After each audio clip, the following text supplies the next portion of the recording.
SKIL Power Core 20 with a 5 amp hour battery, fully charged, removing various fasteners.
These fasteners were all put in 3 previous videos I just did with the SKIL Power Core 20 versus the DeWalt DCF 840.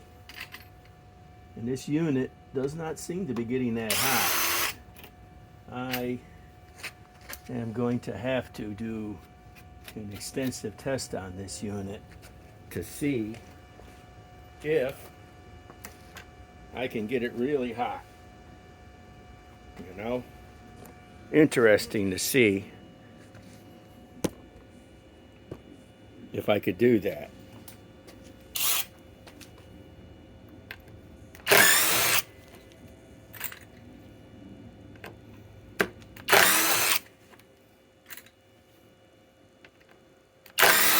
I don't think this unit can get that hot because it doesn't have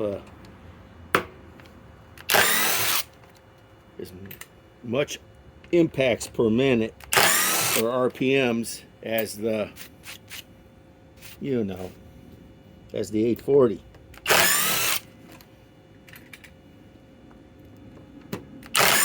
I think the more impacts per minute and the more RPMs, the more hotter a unit will get. That's what I think.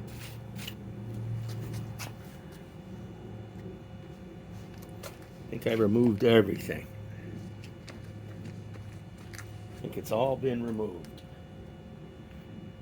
But I honestly don't think this SKIL Power Core 20, the 840 finally cooled down, but the SKIL doesn't get as hot. It's not quite as powerful as this, but it doesn't get hot.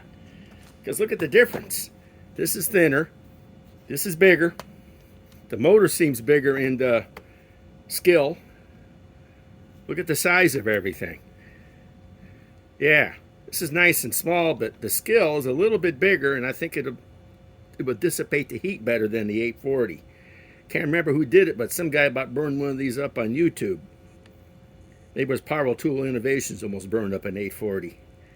But I think the SKIL's not. I'm going to do an extensive test to see how hot I can get this unit. Coming up next week, I'll have a video. This is the Bearded Tool Guy signing off.